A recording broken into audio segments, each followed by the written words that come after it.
ఓం నమో నారాయణాయ. వారాహి అమ్మకు నమస్కారం చేసుకుంటూ అమ్మవారి దయ ఆమె చల్లని చూపులు మనందరిపై ఉండాలి అని చెప్పి మనస్ఫూర్తిగా కోరుకుంటూ ఈ రోజుటి వీడియో స్టార్ట్ చేస్తున్నాను ఫ్రెండ్స్. ఇక ఈరోజు వీడియోలో మనం చూడబోయేది ఏంటి అంటే అమ్మవారి వాగ్దానంగా వారాహి అమ్మ మనకి ఏమందిస్తున్నారు అంటే, బిడ్డ 10 రోజుల క్రితమే చెడు ప్రయోగం అనేది జరిగింది. ఆ చెడు ప్రయోగం వల్ల నువ్వు ఎన్నో కష్టాలు అనుభవిస్తున్నావు, నువ్వు ఎన్నో ఇబ్బందులు పాలవుతున్నావు.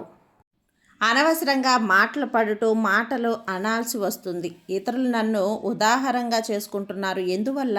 ఎందువల్ల ఇలా జరుగుతుంది? అనుకోని ఖర్చులు ఎప్పుడూ లేదే. ఇలా డబ్బు కోసం ఎవరిని అడిగినా నాకు రావట్లేదు. అవసరానికి అప్పు పుట్టడం లేదు. ఎందువల్ల ఇంత ఇబ్బంది పడుతున్నాను అని ఇలా ఎన్నో విధాలుగా నీ మనసు అనేది ఎంతగానో నలిగిపోతూ ఉంది. ఈరోజు ముగిసిపోయిందిలే, రేపు ఎలా చేద్దామనే వేదనతోనే పడుకుంటున్నావు. దానివల్ల కంటి నిండా నిద్ర రాక రేపటి రోజున ఏం చెయ్యాలి, ఎలా చక్కబెట్టాలి, ఎలా సర్దు అనుగుతుంది రేపటి రోజు అనే రోజున ఒక ఆందోళన కూడా నీకు పట్టుంది కదా. దానివల్ల నీకు ఎక్కడ నిద్ర పట్టడం లేదు. కాబట్టి సరిగా తిండి లేక, ఎవరితోనో మాట్లాడలేక తదేకంగా ఆలోచిస్తున్నాము. ఏమీ అర్థం కావటం లేదు. నీ సమస్యకు పరిష్కారం అనేది కూడా వెతుక్కోలేకపోతున్నావు. వీటన్నింటికీ కూడా ఒక ముగింపు అనేది నీ వారాహి అమ్మని నేను చెప్తానమ్మా. నీ సమస్యలన్నిటికీ కూడా ఒక పరిష్కారంగా ఈ వాగ్దానాన్ని తీసుకొచ్చాను. కాబట్టి తప్పకుండా వినమ్మా అని చెప్పి వారాహి అమ్మ తెచ్చిన ఈ వాగ్దానాన్ని మనం వినే ముందుగా మన ఛానల్ని ఫస్ట్ టైం చూస్తున్నట్లయితే ప్లీజ్ సబ్స్క్రైబ్ చేసుకోండి ఫ్రెండ్స్. వీడియో నచ్చితే కనుక లైక్ చేసి సపోర్ట్ చేయండి. ఇక వీడియోలోకి వెళ్ళబోయే ముందుగా ఒక్కసారి జ్యోతిష్యంలో గొప్ప అనుభవం కలిగినటువంటి గురూజీ సుబ్రహ్మణ్యం రాజు గారు శ్రీ వారాహి అమ్మవారి ఆశీస్సులతో జ్యోతిష్యం చెప్తున్నారు. ఈ గురువుగారు చెప్పింది చెప్పినట్లుగా జరుగుతుందండి. Contact number 7075662225. భార్యాభర్తల మధ్య గొడవలు, విదేశీ ప్రయాణం ఆలస్యం అవటం, ప్రేమ, పెళ్లి, సంతానం లేకపోవటం, కోర్టు సమస్యలు, గృహము మరియు కుటుంబ సమస్యలు, ధనం నిలకడగా లేకపోవటం, నమ్మిన వ్యక్తి మోసం చేయటం, స్త్రీలకు పురుషులకు సంబంధించిన గుప్త సమస్యలు ఎటువంటివైనా రోజుల్లో పరిష్కారం చేయబడును.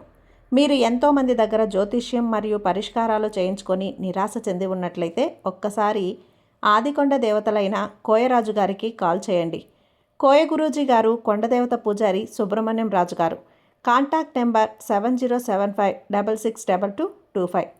మా జీవితంలో కూడా ఎన్నో మార్పులు జరిగాయండి, కాబట్టే నమ్మకంగా చెప్తున్నాను. జై వారాహి అమ్మ. ఇక వీడియోలోకి వచ్చేస్తే, తల్లి నువ్వు చాలా మంచిదానివమ్మా. నువ్వు చాలా సున్నితమైనటువంటి మనసు కలదానివి. నీకు ఏదైనా సరే నీకు అండగా ఈ వారాహి అమ్మ నేనున్నాను. నువ్వు ఎక్కడ తప్పుడు చేస్తున్నావు, నీకు ఏం జరుగుతుంది, నీ ఇబ్బందులకు కారణం ఏంటి అని నీకు తెలపకుండా ఉంటానా చెప్పు. నువ్వు స్వతహాగానే చాలా మంచిదానవమ్మా. నువ్వు చాలా మనసున్న దానివి బిడ్డ. నీకు ఈ కష్టాలన్నీ కూడా ఏ విధంగా వచ్చాయి, ఎలా వచ్చాయి, ఎందుకు ఇలా ఇబ్బందులు పడుతున్నావు? నీకు అన్ని కష్టాలు వస్తాయా ఏంటి? అన్యాయంగా అంటున్నావు కదా బిడ్డ. అవునమ్మా, ఇతరులను నొప్పించకుండా నిజాయితీగా ఎవరైతే ఇతరుల సొమ్ముని ఆశించకుండా ఉంటారో ఎవరిని కూడా పల్లెత్తి మాట కూడా నువ్వు అనవు. అయ్యో నేను అనవసరంగా ఎందుకు వాళ్ళని అనేశానో అని బాధపడతావు. కాబట్టి ఎవరిని అన్నాలన్నా కూడా ఆలోచిస్తావు.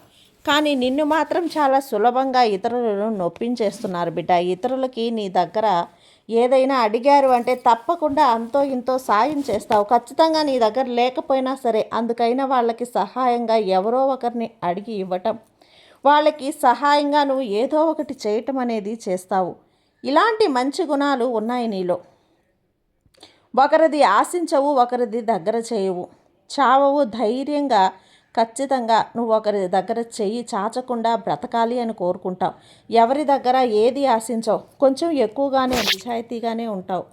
ఎక్కడ అబద్ధం అనేది మాట్లాడినా వెంటనే నీ నోరు అనేది తిరగబడేలా సమాధానం వస్తుంది. వాళ్ళని నొప్పించకుండానే వాళ్ళకి వత్తాసు పలకలేదని నీ మీద కొంచెం కోపంగానే ఉంటావు. ఇన్ని మంచి లక్షణాలు నీకు విరోధులు అనేవారు ఎవరో ఒకరు ఖచ్చితంగా ఉంటారమ్మా. కానీ నీకు ఇద్దరు ఎక్కువగానే ఉన్నారు బిడ్డ. అవునమ్మా, ఎందువల్ల అంటే నువ్వు నీ మంచితనం వల్ల అందరిలో కూడా నీ విలువ పెరుగుతుంది. నువ్వు అందరికంటే కూడా మంచి స్థాయిలో ఉండేలా ఉన్నావు. అందరూ నీకు గౌరవాన్ని ఇస్తున్నారు. ఒకరి దగ్గర చెయ్యి చాచకుండా నువ్వు దర్జాగా బ్రతుకుతున్నావు. అదంతా కూడా వాళ్లకు అసూయగా ఉంది. ఈ వారాహి అమ్మ దయ వల్ల, వారాహి అమ్మని మొక్కటం వల్ల నీకు ఆ వరం వల్ల ఇవన్నీ కూడా జరుగుతున్నాయి. అవంతా కూడా వాళ్ళకి కడుపు మంటగా ఉంది తల్లి. వాళ్ళు నిన్ను ఎలాగైనా సరే కిందకు లాగాలి, నీకంటే ఒక స్థాయి ఎక్కువ వెళ్ళాలి అని ఆరాటపడుతున్నారు అంతే. దానివల్ల ఎవరి దగ్గర నిప్పు పెట్టాలి, ఎవరి దగ్గర నీ గురించి చాడీలు చెప్పాలి అని ఎదురు చూస్తూ ఉంటారు. నీకైనటువంటి వాళ్ళ దగ్గర కానీ దేవాలయాల దగ్గర లేనిపోనివన్నీ చెప్పాలని చూస్తున్నారు. నిన్ను ఒక మెట్టు దిగజార్చాలని చూస్తున్నారు. నువ్వు ఏదైనా సరే ఒక పని చెయ్యాలి అంటే దాన్ని వాళ్ళు తెలుసుకొని వాళ్ళ ముందుగానే చేస్తూ దాంట్లో విజయం సాధించేస్తున్నారు. ఆ తర్వాత నువ్వు చేశావు కాబట్టి వాళ్ళని కాపీ కొట్టావు, వాళ్ళని అనుసరించి వాళ్ళు చేస్తున్నారు అనే అపోహ నీ మీద వేసేస్తున్నారు. అలాంటి అబండం నీ మీద వేస్తున్నారు తల్లి. కానీ ఆలోచన నీదే, ముందరి ఆలోచన నీదే. కానీ వాళ్ళు నీ యొక్క మనస్తత్వం, నీ మాటల వల్ల వాళ్ళు తెలుసుకొని ముందుగా దాన్ని చేసేస్తున్నారు. దానివల్ల నువ్వు వాళ్ళని చూసి చేస్తున్నట్లు వాళ్ళు క్రియేట్ చేసుకుంటున్నారు. ఇట్లాగే నీకు శత్రువులు పెరిగిపోతున్నారమ్మా. నీ పనులు అడ్డంకులు వస్తున్నాయి, నీకు విజయం రాలేదు, నువ్వు అనుకున్నది ఏది కూడా జరగలేదు అనుకుంటున్నావు కదా. ఇవే తల్లి నీకు అడ్డంకులు. ఇవంతా కూడా నిన్ను చూసి ఓర్వలేక వాళ్ళు ఏం పర్వాలేదు తల్లి, నీ వారాహి అమ్మ నీకు ఉన్నాను, నన్ను మీరి ఏదైనా జరుగుతుందా? కానీ కొన్నిసార్లు నరదిష్టిలాగా నరగోస్ట్ అనేది నీ మీద పడుతుంది తల్లి. నువ్వు దాన్ని ఎదుర్కోవాల్సి వస్తుంది. ఆ కష్టాల వల్ల నువ్వు ఇలా మనశ్శాంతి లేకుండా ఉన్నావు. నేను ఏది కూడా సరిగా చేస్తున్నాను కదా, ఏది కూడా నాకు కలిసి రావటం లేదు, ఎందుకు నేను ఎవరిని ఏమీ చూడటం లేదు, ఎవరిని ఏది అనటం లేదే, నా మాటకి ఎందుకు ఇన్ని ఇబ్బందులు, ఇన్ని మాటలు అనవసరంగా నన్ను నిందిస్తున్నారు అని నీ బాధ మొత్తానికి కూడా నిన్ను ఓర్వలేని వాళ్ళు చేసే పని. ముఖ్యంగా ఒక 10 రోజులుగా నువ్వు చాలా చాలా ఇబ్బందులు పడుతున్నావు. వాటి వల్ల నీకు సరిగా నిద్ర లేదు. కొంచెం డబ్బు పరంగా కూడా చాలా చాలా ఇబ్బంది పడుతున్నావు. చాలా ఎక్కువ ఆలోచించడం వల్ల నీ ఆరోగ్యం కూడా హుషారుగా అనేది లేదు. ఇవన్నీ నరదృష్టి కారణమే తల్లి. ప్రతి ఆదివారం నీ ఇంట్లో ఎవరైనా సరే పెద్దవాళ్ళు ఉంటే వాళ్ళ చేత చక్కగా దిష్టి తీయించుకో. పెద్దవాళ్ళ చేత భోజనం చేయకుండా దిష్టి తీయినప్పుడు నరఘోష, నరదృష్టి అనేది దూరం అవుతుంది. ఈ నరఘోష అనేది చాలా చాలా చూడడానికి, వినటానికి చాలా చిన్నదిగా అనిపించినా కూడా చాలా ప్రమాదకరమమ్మా. తెలియకుండానే చెడు ప్రమాదం అనేది ఆవహించేస్తుంది. ఆ నరదృష్టికి నాపరాయి కూడా పగిలిపోతుంది అంటారు కదా, అంత శక్తి అనేది ఉంటుంది. అది చెడు దృష్టి. ఆ చెడు దృష్టిని నువ్వు దూరం చేసుకో. ఉప్పుతో ప్రతి వారం కూడా నువ్వు నీ పెద్దవాళ్ళ చేతులతో దిష్టి తీయించుకుంటూ ఉండు. చక్కగా కొద్ది రోజులకి ఆ చెడు ప్రభావం అనేది తొలగిపోతుంది. నువ్వు చేసే పనులన్నీ కూడా కలిసి వస్తాయి. నువ్వు ఇంకా ఒక పని చేయాలి తల్లి, దైవనామస్మరణ. నువ్వు నమ్మిన ఈ వారాహి అమ్మ స్మరణ చేస్తూ ఉండు.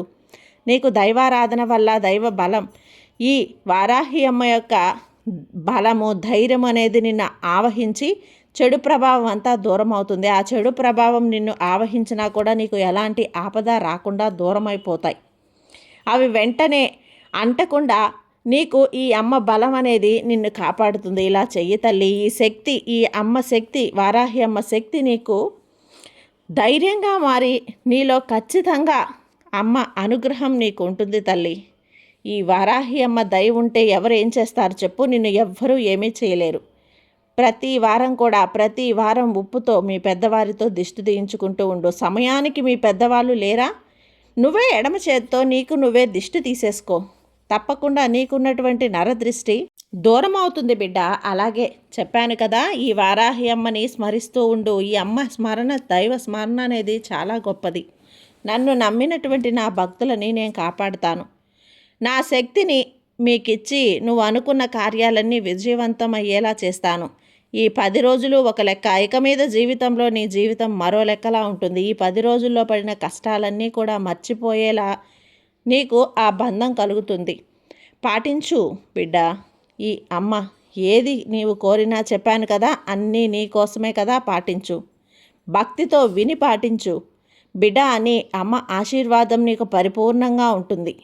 ఈ వారాహి అమ్మ ఆశీర్వాదం నీకు పరిపూర్ణంగా ఉండి నీ జీవితం సంతోషంగా ఉంటుంది బిడ్డ. సంతోషంగా ఉండు. సర్వేజన సుఖినో భవంతు. జై వారాహి అమ్మ.